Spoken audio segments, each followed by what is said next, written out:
like you and your partner keep arguing about the same thing over and over again? Do you feel like you argue about the silliest, smallest things, and no matter how you try, it may start as something small, but then it always ends up erupting into something bigger? Well, today I'm going to talk about 2 reasons why I feel that people get into arguments and how to communicate in a way that fosters communication and trust and a deeper level of connection. My name is Lia Huynh. I'm a licensed marriage and family therapist, and I specialize in working with couples. I've been in the field over 20 years, and I love working with couples that are high conflict and need help with communication, intimacy, and trust. Now, most of us feel kind of like, man, why can't we just get over this argument? It's so small. We argued about like washing the dishes or where to go eat, or maybe there's some kind of misunderstanding or some kind of annoyance that started as a small thing but turned into this huge thing that ended up like shouting, yelling, maybe even threatening separation. How do people get to that place? Now, from a rational perspective, these things are easy to solve, but I'm going to talk about 2 things that I see that I feel make it more difficult. Now, in order for you to make the communication work between the 2 of you, there needs to be effort on both sides. It can't just be one person doing what I'm saying. It needs to be both of you coming together and being able to create a different kind of cycle in your communication, right? So that we have a positive feedback loop instead of what's happening, which is usually a negative feedback loop. So we want to have something positive happening, and as a result, we know that something positive is going to happen as a reaction, and then so on and so forth. Here are the 2 things. Now, when you are annoyed at your partner about something that they did, how you deliver the message will make all the difference between if it turns into an argument or it ends up being like a 5-10 second conversation. And that is all about your delivery. Call this a soft startup versus a harsh startup. A harsh startup is going to have a hostile energy, maybe a sense of annoyance, maybe some backhanded comments. Maybe we're trying to not be angry, but it just kind of comes out. A soft startup is the opposite. It's more like, hey, maybe you didn't know this, but can you please, right? And it's more softer, it's done in a loving tone. And that is really going to set the tone for the rest of this conversation. So if you share your feelings with a harsh tone, your partner may feel attacked. And what do people do when they are attacked? Say like physically attacked, right? They don't outstretch their arms and hug you, or they don't say sorry. They would either defend themselves, or they would run away, or they would fight, right? And so in the same way, when people feel attacked emotionally or in a conversation, they will also do the same thing. They'll get defensive, right? They'll defend themselves, they'll fight back, or they'll shut down. So we want to really make sure that when we are delivering a message and we want our partners to hear it and to receive it and to not defend against it, that we come with an open arm posture, right? That we come in love, that we come in understanding. So the first delivery that we want to look out for is the harsh tone, and that's more like aggressive communication. The second is when people deliver a passive aggressive form of communication. So that could mean like giving the silent treatment or saying nothing's wrong, but then acting like there's something definitely wrong. Sometimes people use passive aggressiveness because they feel that they're not heard in the relationship. They feel like maybe they have shared their feelings before in the past, but their partner did not receive it. And so this is the only way for them to feel like they have a sense of power. So that's why I said that none of this will work if there aren't 2 people that are working together, right? If one person is being vulnerable and sharing their feelings, but the other person isn't listening, then your partner will try to cope by doing things like being passive aggressive. So I think that we need 2 of the people. We need the first person to not be passive aggressive, right? To share their feelings, to say what's on their mind, and then we need the recipient to really be able to receive that. But I'll talk about that later. So in order to stop being passive aggressive, you have to share what's wrong. And that may feel simple enough, like just tell me what's wrong. But actually, it's pretty vulnerable to share your feelings, your thoughts, the things that have hurt you, because if that other person doesn't receive it or tells you it's wrong or gaslights you, then it adds more salt to the wound, right? So sometimes it's just easier to keep it inside. And sometimes people learn to not share their feelings because of maybe past relationships or childhood trauma where they tried to speak up, but they weren't given a voice or they weren't taken seriously. So when you stop being passive aggressive, you open yourself to your own thoughts, your own feelings, and you open yourself to somebody else, whether they will receive it or not. And that's really scary. And so I tell people, you have to be brave and you have to be able to share what's on your mind, share what's on your heart so that your partner can know you and show you that you are worthy of love, that that your feelings are important and that you can be listened to. Some people, when they are angry or annoyed, they might deliver their delivery may not be harsh, it may not be passive aggressive, but maybe they do it in a way by shutting down. Shutting down is different than being passive aggressive. What I've seen is that being passive aggressive has more of an angry tone to it, like I'm gonna just show you that I'm mad and I'm gonna, do all of these actions. It has more of an angry tone to it. So when people shut down, at least what I've seen lately is that it does tend to hold more of like a fear or insecurity feeling, right? They're fearful that if they say something that they'll get the other person angry or it will start an argument, or they might say something that will hurt the other person.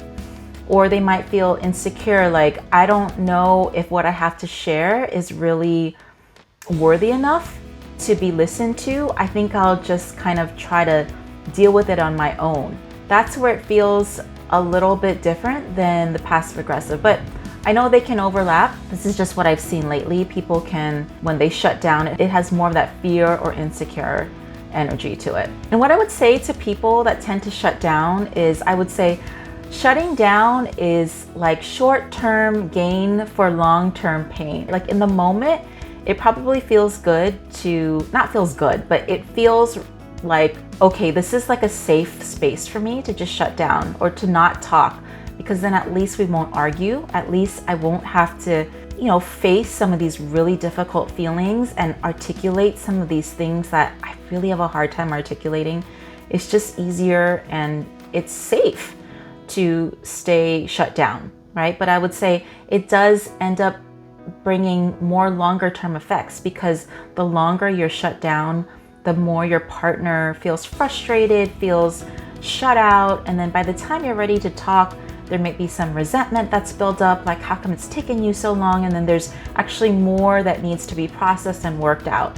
So I would say, if you can, when you're calm, try to talk it out as quickly as you can. In order for this to work, the other person has to also try and meet you in the middle. They have to be able to come with a posture of, I'm ready to listen, just like with the passive aggressive person. It stems from, I won't be heard. But if they can trust that you're going to hear them, you're going to listen to them, then they can take a risk and they can be more open and they can share this vulnerable part of them instead of shutting down or being passive aggressive. To recap, the first thing I talked about was delivery, right? We don't want to have a harsh delivery. We don't want to be passive aggressive. Neither do we want to be shut down, right? That's from the person who's kind of having these negative feelings, okay? So now I'm going to talk from the point of view of the receiver. So the first part was delivery. The second thing that I think that keeps couples from not communicating correctly is defensiveness. And defensiveness, again, is when someone is trying to deliver a message and you defend against it. You say, no, I don't want to hear it. That wasn't me. I'm not wrong. You're wrong. And then again, this is where the argument starts. And in my opinion, defensiveness oftentimes stems from two places. Defensiveness starts from pride and shame. Pride says, I'm right, you're wrong. So whatever you tell me that I did, I'm not receiving that. I have a reason why I did what I did. I don't want to hear how it hurt you. I just know that I'm right and I'm going to stick to that. And so that when you get into this game of like who's right and wrong, I'm right, like you shouldn't feel that way, that always ends up bad, right? That rarely ends up in a good place where it's I'm right and you're wrong. Now the other place that defensiveness comes up is through shame. Shame says, you're right and I'm wrong. Someone might come up to you and say, hey, you hurt my feelings. And then what you say internally is, wow, I'm a horrible person. I'm so bad. Maybe not even consciously, but maybe subconsciously, it just brings you to that place of shame.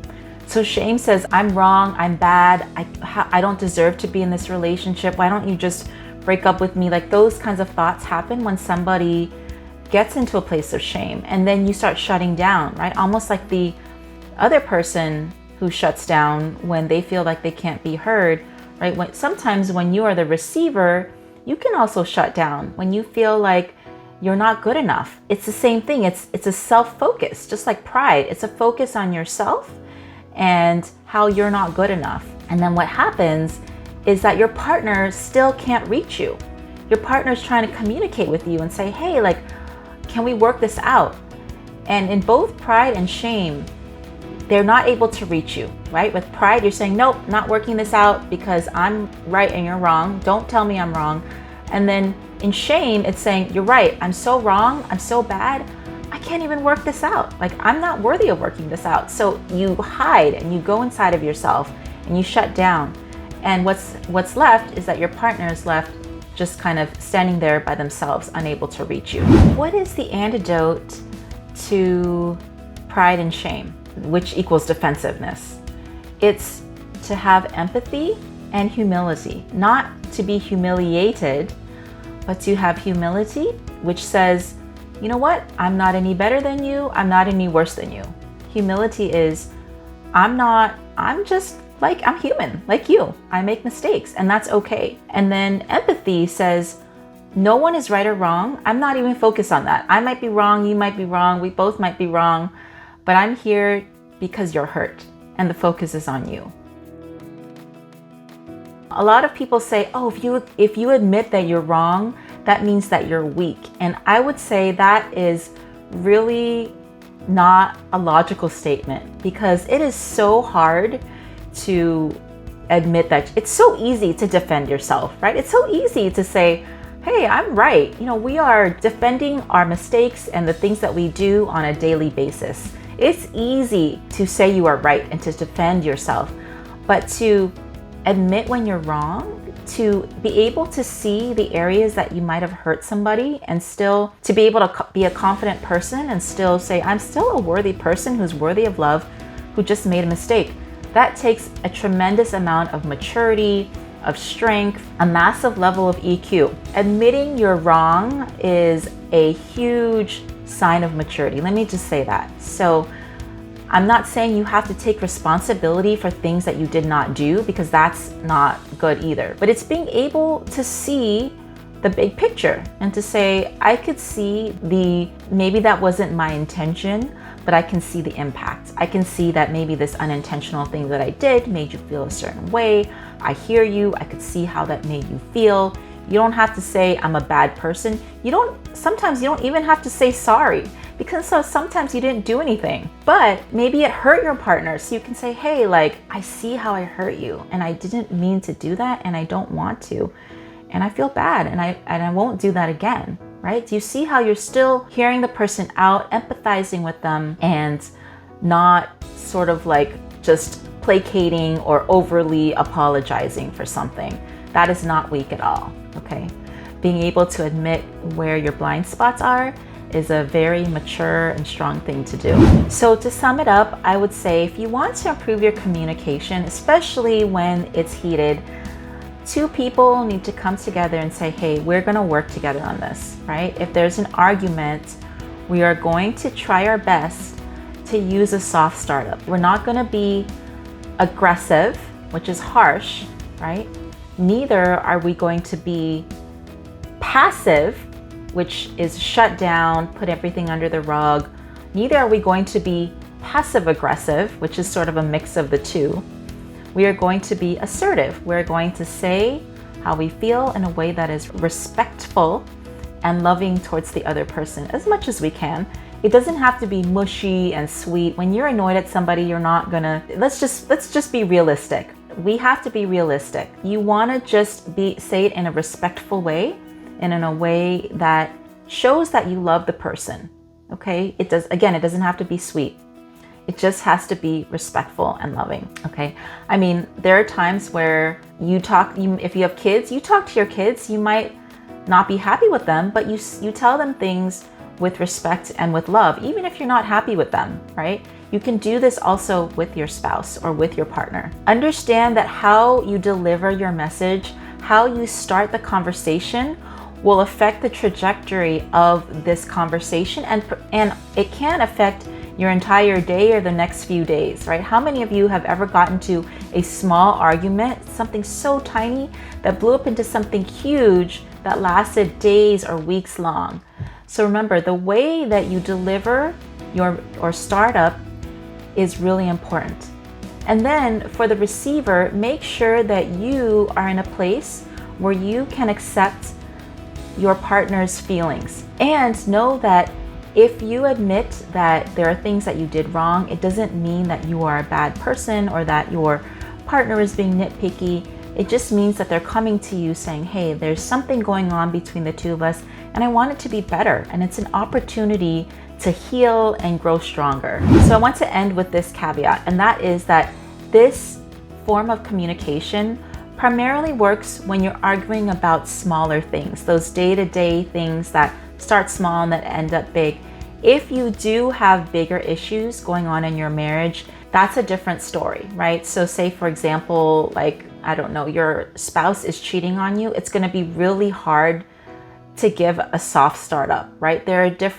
Every situation is different. This is mainly for situations that are, little things that blow into big things. So we have to be realistic about what we as humans and what our brains are actually capable of doing. And that's why sometimes going to therapy or talking to friends and family is important, because they can actually assess your actual situation. So learning how to communicate during an argument can be really difficult.